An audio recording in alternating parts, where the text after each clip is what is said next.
Olá, amigos da TVL, está começando Meia Hora Esportiva. Programa que vai abordar nos próximos 30 minutos o esporte de um modo geral, mas especificamente um tema conhecido na cidade de Blumenau, que move paixões, que faz o torcedor relembrar momentos e que busca, em tempo, esse torcedor esclarecer dúvidas. Por isso, convidamos no programa de hoje o síndico da massa falida do Blumenau Esporte Clube, o advogado André Jentsch. Ele vai nos explicar, nos informar sobre a situação de momento em relação ao BEC, a massa falida, a insolvência, enfim, em que sentido está ou estão os processos que tratam dessa causa.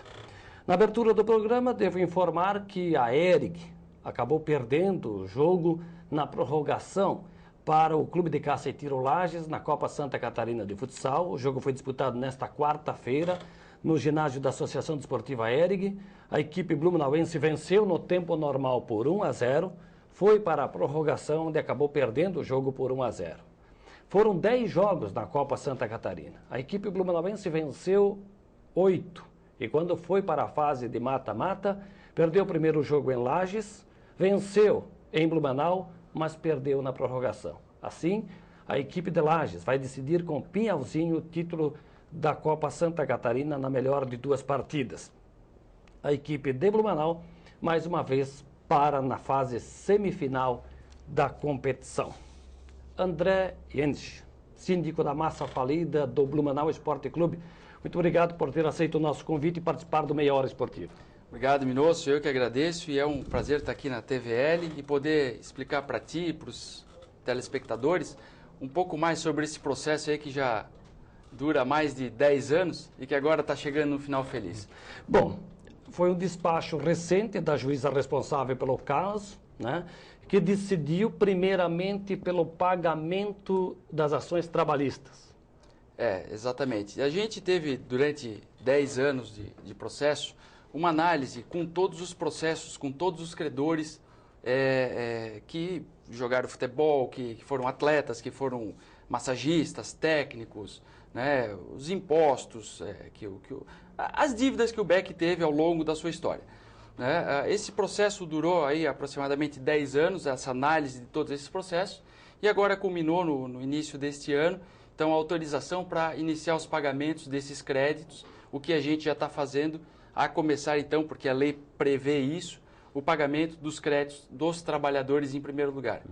Quantas ações trabalhistas foram movidas e que agora estão com o direito de receber no Blumenau? Em torno de 25 ações trabalhistas que estão no processo.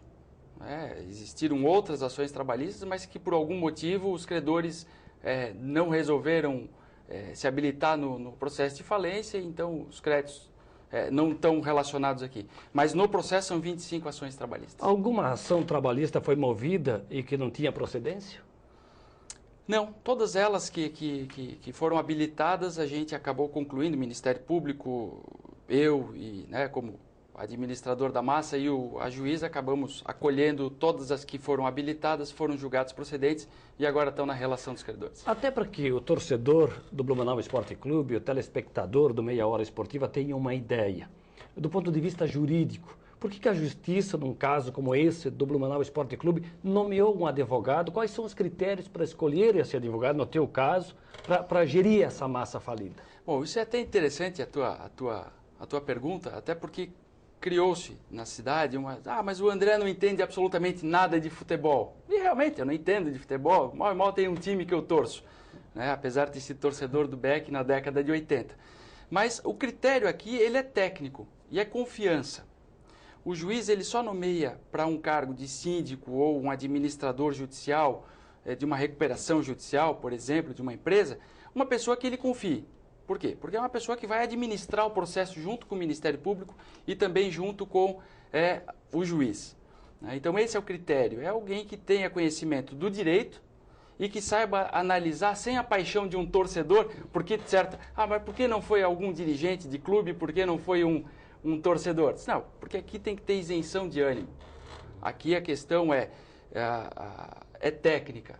Pois é, mas essa escolha técnica, além de ser técnica, é uma escolha que acontece aleatoriamente, precisa ser advogado, é porque o juiz conhecia o André, a juíza conhecia o André, tem um critério específico para nomear o síndico da massa falida? Como eu te falei, é a confiança, em primeiro lugar. O juiz, quando nomeia, ele nomeia alguém que ele confie, né, que ele confia. Eu sou síndico nomeado em alguns processos de falência aqui em Blumenau, insolvência, recuperação judicial, né, ao longo dos anos. E, aliás, neste processo, foi um juiz que já não está mais em Blumenau há muitos anos que me nomeou. Né? Então, assim, há uma rotatividade também de juízes. Né? Mas o critério ali é confiança e capacidade para analisar e tocar o processo. Então, o senhor está se tornando especialista no assunto. Digamos que com o tempo a gente acaba, né, aprendendo bastante. Cada processo é um processo, tem as suas peculiaridades. O do futebol é muito interessante porque tem histórias muito engraçadas envolvendo, né, todos os créditos, as situações, né? O futebol a gente sabe, né, exemplo de outras agremiações pelo Brasil, é um pouco mais relaxado, digamos assim, né, a administração de um clube de futebol do que de uma empresa, né? Mas é interessante, sim, eu fiquei bastante feliz com esse processo, mas, repito, principalmente porque a gente está chegando num bom final, né, com pagamento de praticamente todos os créditos que estão aqui relacionados. Doutor André, eu faço esses questionamentos na medida em que o torcedor, às vezes, ou por vezes, desconhece dessa atribuição que cabe ao síndico da massa falida e por que da sua escolha. O senhor, certamente, nesses 10 anos de atividade como síndico da massa falida do BEC, também é remunerado, né? Sou remunerado, como todos os outros processos, um percentual que o juiz determina, né, em razão do trabalho, que são 10 anos de dedicação.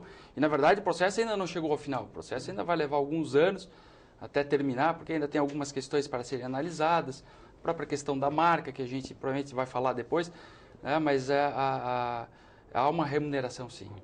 Em relação a... Vamos voltar, doutor André, lá no começo. Por que o Blumenau Esporte Clube foi considerada uma entidade, né, em estado de falência, de massa falida? Bom, para explicar, o Blumenau Esporte Clube, desde 1980, ele não recolhia impostos, ele deixava débitos com jogadores, com técnicos, com pessoas que prestavam serviços ou vendiam produtos. Década de 80, década de 90, isso foi se agravando. E chegou no final da década de 90, a diretoria do Blumenau Esporte Clube naquela época entendeu por bem que não, a situação está insustentável, nós vamos pedir uma autofalência ou uma autoinsolvência, né? Só muda a terminologia, mas pediram então a falência, eles mesmos. É diferente de concordata, por exemplo? É diferente. O processo falimentar e de insolvência ele é semelhante. É quando a empresa já não tem mais condições de gerir o próprio negócio e as dívidas são maiores do que o patrimônio. Né? Então, a diferença, por que uma insolvência? É porque é uma sociedade civil. E uma empresa, uma limitada, por exemplo, ela pede uma falência. É só questão terminológica, digamos, do direito. Mas o que aconteceu de fato? Nos anos 90, final dos anos 90, o Blumenau Esporte Clube tinha mais dívida do que patrimônio. E o caminho encontrado, então, naquela época foi o pedido de autoinsolvência, ou a insolvência civil do Blumenau Esporte Clube.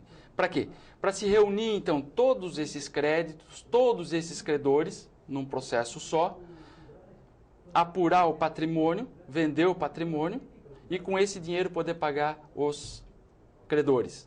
E, ao final deste processo, segundo a lei, então, ter direito a voltar às atividades normalmente como Blumenau Esporte Clube. O decreto de insolvência determinou, então, encaminhamento para o início do processo de venda do patrimônio do estádio do clube, ou o estádio Aderbal Ramos da Silva? Normalmente seria esse o caminho, né? Mas o que aconteceu? O processo da insolvência, ele tramita na Justiça Estadual, na primeira vara civil da comarca de Blumenau. O processo que culminou com a venda do Aderbal Ramos da Silva, ele é decorrente de uma ação movida pelo INSS junto à Justiça Federal. E lá na Justiça Federal, o juiz federal é que determinou, então, a venda do estádio para pagamento do imposto. Pagamento do imposto. E isso em 2006, né, se eu não me engano. E a gente, então, atento, sabendo da existência do processo de insolvência, a gente foi lá na Justiça Federal e disse, não, o dinheiro que for arrecadado com a venda do estádio, ele tem que vir para o processo de insolvência, porque o crédito trabalhista prefere, né, o crédito dos impostos. Então, o estádio foi vendido pela Justiça Federal, mas o dinheiro arrecadado veio para o processo na Justiça Estadual e esse dinheiro que a gente está usando agora para fazer os pagamentos de todos os credores. O curioso, e imagino que o torcedor faça questionamentos em relação a dívidas, por exemplo, com o INSS, só para citar um exemplo, porque a maioria dos clubes, inclusive os grandes clubes do Brasil, têm dívidas e nem por isso venderam seu patrimônio.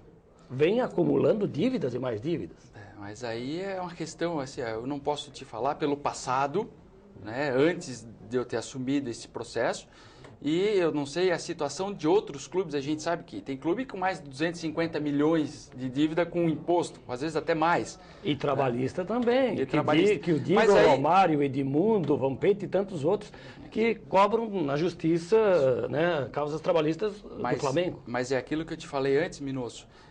A administração de clube de futebol normalmente é um pouco mais relaxada do que de uma empresa, né? A gente precisaria saber se esses clubes que têm dívidas, né, trabalhistas, de impostos, se eles têm patrimônio no nome deles. O Blumenau Esporte Clube tinha.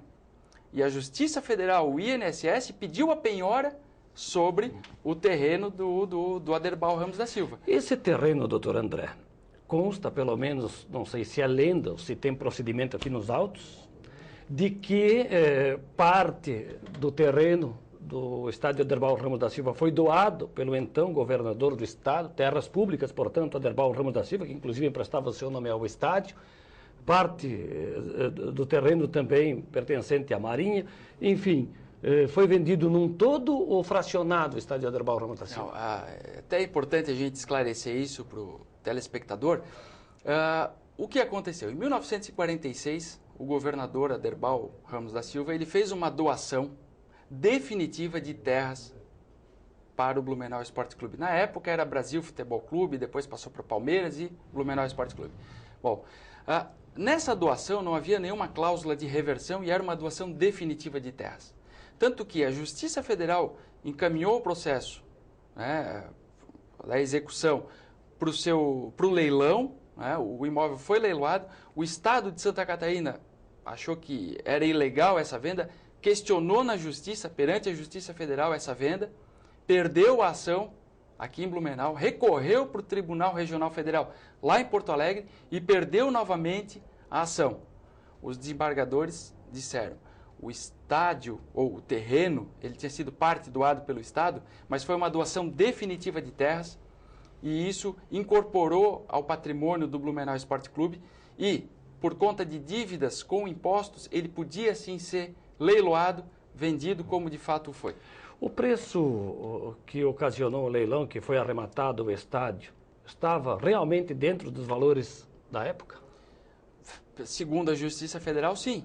Foi uma avaliação feita por um oficial de justiça, avaliador da Justiça Federal. Nós questionamos o valor à época, mas a Justiça, recorremos inclusive para o Tribunal Regional Federal, mas a Justiça aqui de Blumenau manteve o valor, disse que a avaliação foi feita dentro dos critérios legais por um profissional apto para isso, que é um oficial de justiça avaliador, né, e manteve o valor e por esse valor ele foi vendido.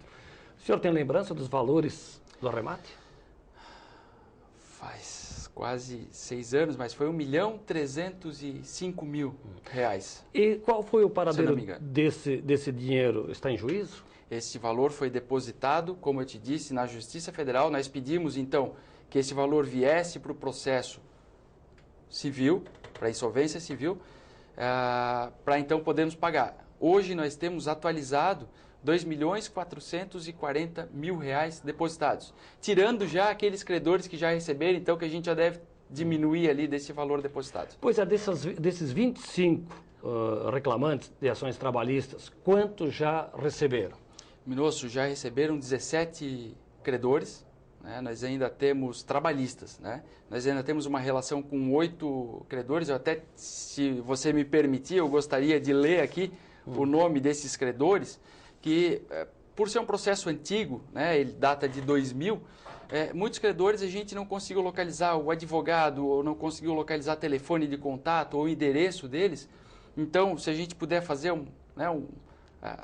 vai que alguém que conhece esteja nos assistindo. Exatamente. E coloque, dê essa boa notícia ao credor, né? Exatamente, porque ele tem dinheiro para receber. Então, quem são esses 8? Adilson José Secone, Almifrance de Souza, Eduardo José Gomes, Emerson da Rosa, Jairo Luiz Filho, José Antônio Júlio, José Manuel da Silva, Leila Zilli e Márcio José Kwiatkowski. Pois é, são ex-funcionários do Blumenau Esporte Clube que entraram com ações na justiça e têm o direito de receber, o dinheiro já está disponível. Agora, os outros 16 já receberam.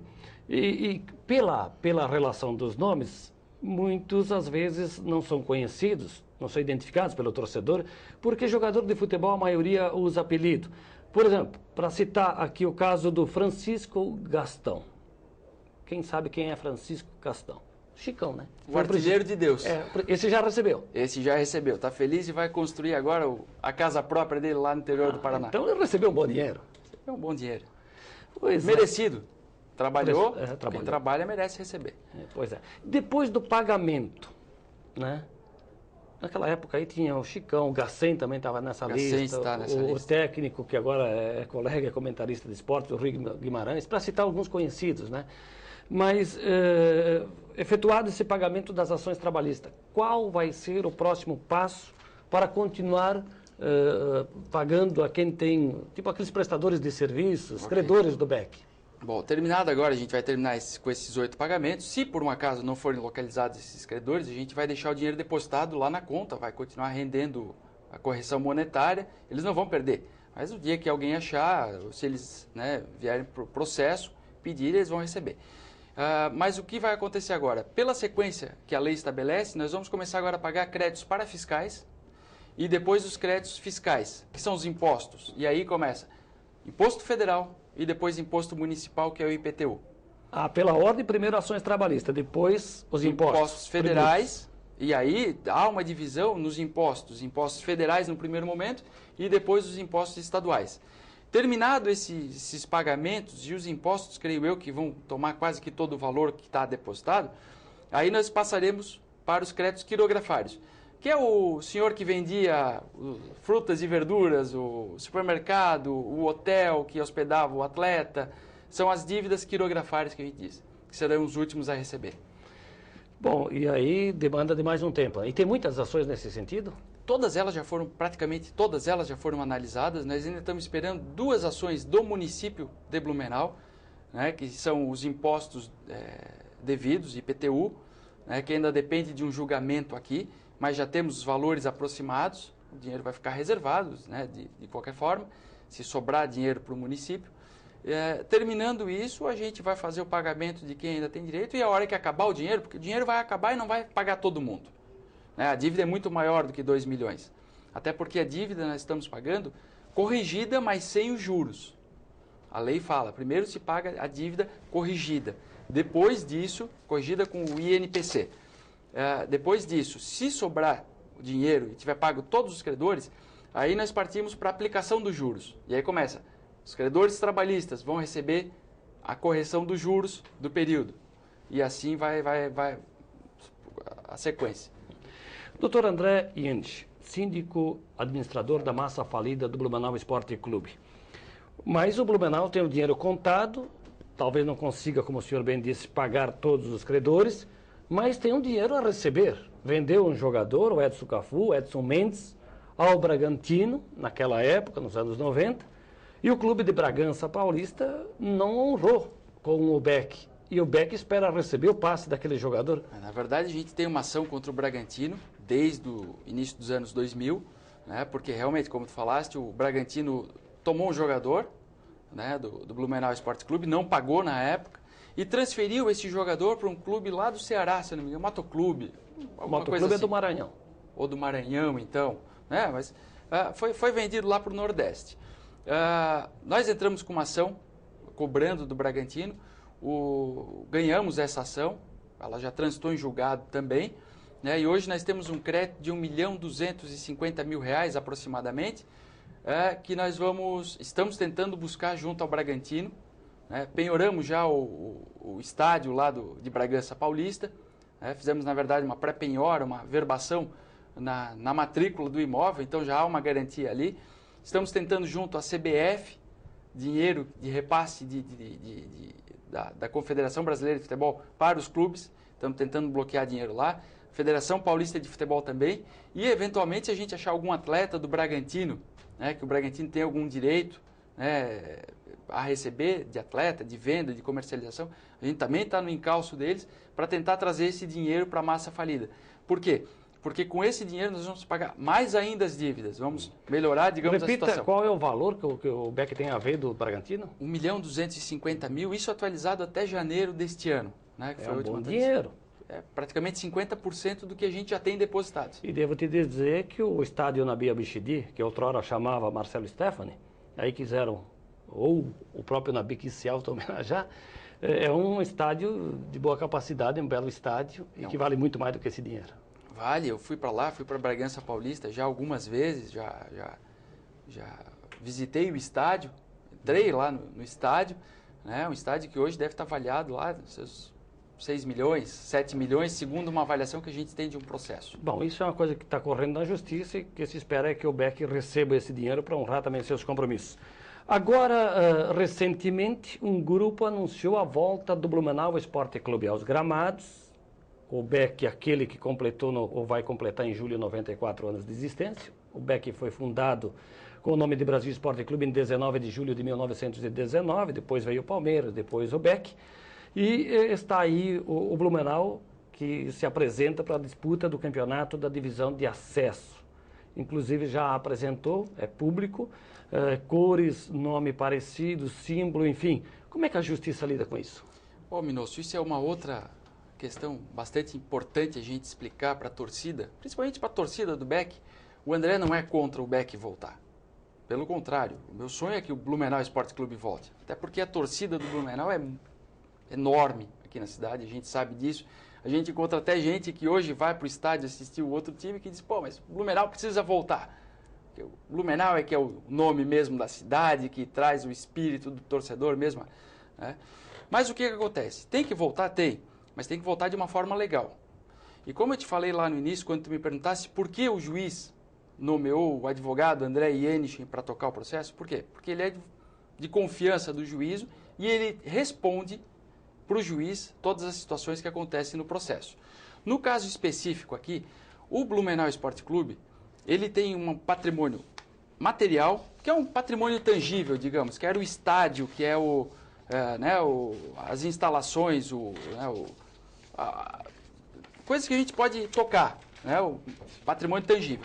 E tem um patrimônio que é intangível, que são marcas, que são símbolos. Né?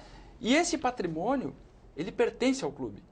O clube, quando pediu a autoinsolvência, ele pediu por quê? Porque ele queria demonstrar para a sociedade que ele tinha dívidas e que ele não conseguia pagar, ele precisava, então, vender o patrimônio dele, pagar essas dívidas para depois poder voltar. Muito bem. Se ele pode voltar, e a lei diz que ele pode voltar, deve ser assegurado a ele o direito de usar símbolos, marca, escudo, cores, o hino, tudo isso que foi construído ao longo de 94 anos. Tá? Então, eu como um defensor do processo, junto com o Ministério Público e com a juíza, nós quando descobrimos que existia um time genérico, então, que queria voltar, nós tivemos que informar isso à Justiça. O Ministério Público, inclusive, já em 2007, já tinha emitido um parecer dizendo que não era possível um outro clube voltar com este nome, com esta marca, com esses símbolos. Né? Então nós entramos com uma ação, uma petição, na verdade, informando a situação para o juiz, para a juíza na época, início do ano, e pedimos para que então esse clube não fizesse uso dessa marca, desse patrimônio imaterial do Blumenau Esporte Clube. O senhor está com os autos aqui sobre a bancada, eu até gostaria que fosse exibido a decisão. O despacho aqui. Despacho concedido pela doutora Fabiola Dunca Geiser, em 19 de março. É recente, né, o despacho da juíza? Foi recente. Foi quando, logo após eles, então, terem entrado ou divulgado que eles voltariam às atividades, né, nessa mesma época, a gente, por uma obrigação legal, a gente teve que informar o juízo. E o Ministério Público também opinou que não poderiam voltar, não desta forma. Aqui o despacho da doutora Fabíola diz o seguinte, só vou pegar o parágrafo final aqui, ela está dizendo que, responsabilizando a pessoa legal, para que fique atenta e que se abstenha de utilizar quaisquer símbolos, marcas, objetos, apelidos, nome, cores, camisetas, distintivos e bandeiras pertencentes ao Blumenau Esporte Clube, inclusive na internet por meio do site, né, do Blumenau Esporte Clube. Bom, não é possível, essa é uma decisão da Justiça, né, que enquanto não for sanadas as dívidas e os processos chegarem ao final, não se pode usar absolutamente nada do que tem a ver com a história, com o clube Blumenau Esporte Clube. Mas não é possível um acordo com as pessoas interessadas na volta do BEC para que tenhamos, enquanto o processo segue o seu trâmite, também a bola volte a rolar e quem sabe, quando tudo terminar, o clube esteja aí de novo atendendo a esses órfãos torcedores do Blumenau Esporte Clube? E guerreiros, né? A gente tem que ressaltar isso, né? De se louvar a atitude desses torcedores, porque graças a ele que essa história continua viva. E temos que continuar com esse movimento. Nós já estamos trabalhando, Ministério Público, Justiça, Juiz e eu, já tivemos algumas reuniões, de alguma forma, então, criar uma possibilidade para que esse time volte o quanto antes. Mesmo antes de terminar o processo. Nós estamos estudando alguma forma legal que permita, então, a liberação desses caracteres, dessas marcas, das cores, dos símbolos, para uma nova empresa, então, para ela poder gerir o futebol antes mesmo do final do processo. Quando terminar o processo, o que será feito? Onde vai a marca, o clube, o que será feito da história do Blumenau? Ela volta para a agremiação que existia antes, que é, na verdade, o estatuto do Blumenau Esporte Clube, ele ainda é denominado Palmeiras. Ele tem a denominação ainda do Palmeiras, de 1970. Então, legalmente, então não existe Blumenau Esporte Clube? Existe. Se porque, o estatuto o estatuto ele denomina a Sociedade Palmeiras Futebol Clube, o Palmeiras Esporte Clube. Mas o uso da marca é Blumenau Esporte Clube. Houve uma alteração de estatuto. Terminado o processo, volta para esta entidade, todos esses caracteres. Mas, repito, já existem algumas conversações, Ministério Público, Juíza e eu, tentando liberar isso antes mesmo do término do processo. Quem sabe ainda esse ano, liberar isso para que o BEC possa voltar a campo. A ideia da massa falida, pelo menos sua, da própria Justiça, era também fazer dinheiro com a marca. Mas parece que não há interessados na compra da marca Blumenau Esporte Clube, da marca BEC. Não, Minosso, aí até é uma outra questão. A marca, ela vale, sem dúvida, ela tem um valor histórico imenso. O que nós estamos analisando agora não vale a pena nós vendermos esta marca para alguém que eventualmente engavete essa marca e não deixe mais nunca usar. Então nós estamos querendo, não vamos mais leiloar, não vamos mais fazer a venda desta marca, mas vamos devolvê-la então para quem de direito, para que seja feito o uso desta marca. Garantir. Porque imagina que eu vendo a marca num leilão e alguém de um outro clube compre, mas eu não gosto do Blumenau Esporte Clube, eu vou engavetar agora esta marca, todo esse patrimônio e nunca mais volta. Mas é possível. O cara comprar, pagar. Por isso que a gente já está analisando essa questão da venda. Não vamos vender. Então vamos fazer alguma outra forma jurídica que eu repito, a gente está estudando isso, devolver isso para a torcida, que é a maior interessada em fazer o clube voltar, ou para a agremiação que existia lá na época, para que eles voltem com uma nova administração, com uma nova diretoria e volte o clube efetivamente. André, eu te agradeço pela presença no Meia Hora Esportiva. E pelos esclarecimentos. Essa é uma conversa que demanda de outros encontros, porque percebemos aqui são vários os processos, alguns o senhor deixou ali na recepção, e isso demora um pouquinho para terminar nessa história. E se quiser tem mais lá no fórum que a gente pode buscar. Foi um prazer nosso e também é muito importante a gente esclarecer o que acontece. E eu fiz questão de trazer o processo porque aqui a gente pode mostrar o que está acontecendo. É muito diferente só falar, mas aqui as pessoas podem ver, ter uma dimensão do que foi o trabalho, o que está sendo o trabalho. Muito obrigado. Obrigado também. André Jensch, síndico da massa falida do Blumenau Esporte Clube. O programa Meia Hora vai chegando ao seu final. Vem aí a programação da TV Legislativa e nós voltamos. Temos encontro marcado na segunda-feira, 13h. A todos, um grande abraço.